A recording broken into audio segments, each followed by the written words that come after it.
नहीं कहीं अब आना जाना, ऑनलाइन हो गया जमाना।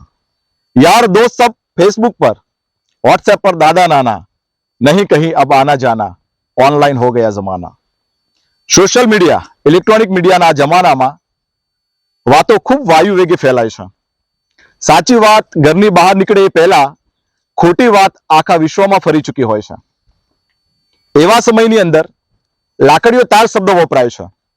રબારી, ભરવાડ અને માલઢોર સાથે સંકળાયેલી જ્ઞાતિઓને લાકડીઓ તાર કહેવામાં આવે છે। શું છે આનો સાચો મતલબ અને લાકડીઓ તાર કહેવા પાછળનું શું છે કારણ? મિત્રો, રબારી ભરવાડ ઉપર સંશોધન કર્યું છે ત્યારે આ સમાજની ઘણી બધી રીતિ રિવાજો, આ સમાજના ઘણા બધા એવી બાબતો અમને સામે આવે છે કે જે એવું લાગે છે કે અમે સમાજ સમક્ષ મૂકી શકીએ। લાકડીઓ તાર એટલા માટે કે માલઢોર લઈને આ ગોવાળ એક ગામની સીમમાં જાય, એ ગામની સીમની અંદર બીજા ગામની ગાયો હોય, એટલે આ બંને વચ્ચે વાતોનું આદાન પ્રદાન થાય।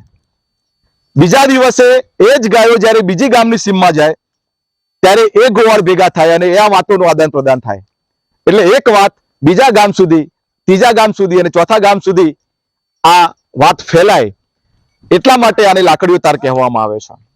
આ સમાજ ગામના સીમાડે ભેગો થતો હોય અને એક સમાજની ગામની વાતો થાય, એ જ ગાયો લઈને જ્યારે બીજા ગામની સીમમાં જાય ત્યારે ફરી બીજા ગામની ગાયો ત્યાં ભેગી થાય અને આ ગોવાળ પોતાની વાતની આપ-લે કરે છે, ત્યારે આને લાકડીઓ સમાજ તરીકે ઓળખવામાં આવે છે।